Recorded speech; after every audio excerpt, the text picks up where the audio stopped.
Hey there, this is Amanda with Atel Wines, and today with me I have to share with you the Riesling from Krasna Hora Winery.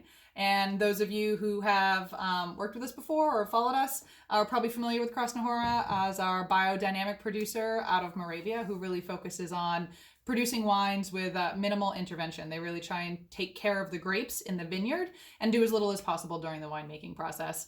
So they have a wonderful line of natural wines and unfiltered, and a lot of really interesting wines that we just really enjoy. They were one of the first winemakers that we worked with. So this Riesling actually was one of the first wines off of the first boat that we had over, the first container that we brought over. So we've had various vintages of this, and you can, depending on which one you get your hands on, you can check out our site for all the different tech sheets. But what I wanted to share today was really kind of the story of why this wine is really important to us and a little close to my heart. Is this is really the wine that started it all.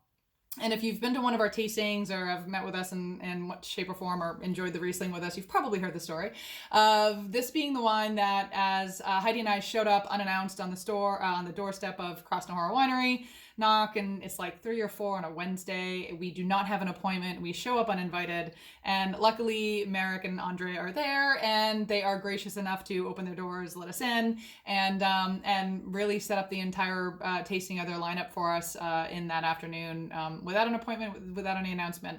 So not only did their hospitality really kind of stick with us, but this particular wine is one that, as he's pouring through the lineup, I kind of lean over to Heidi and I say, you taste the Riesling, let me know how it is. I'm going to skip this one. And she looked at me and said, suck it up, drink it. These guys are nice enough to let us in. You are not going to offend them by not drinking their wine. But my background with Riesling really just wasn't great. I didn't find a Riesling that I had ever really enjoyed. Even the dry Rieslings weren't really dry enough for me.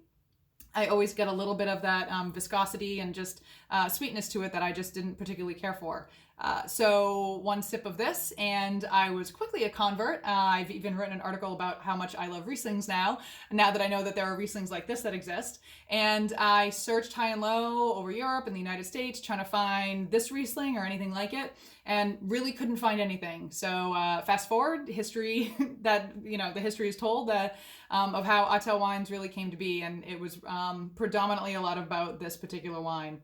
So I hope you get your hands on it. It's obviously one of my favorites, near and dear to my heart as we go into the summer season and the sun's coming out. I think it's an awesome wine to really enjoy, obviously with a friend. So hope you get your hands on a glass and enjoy it as much as I do. All right, cheers. Na zdraví.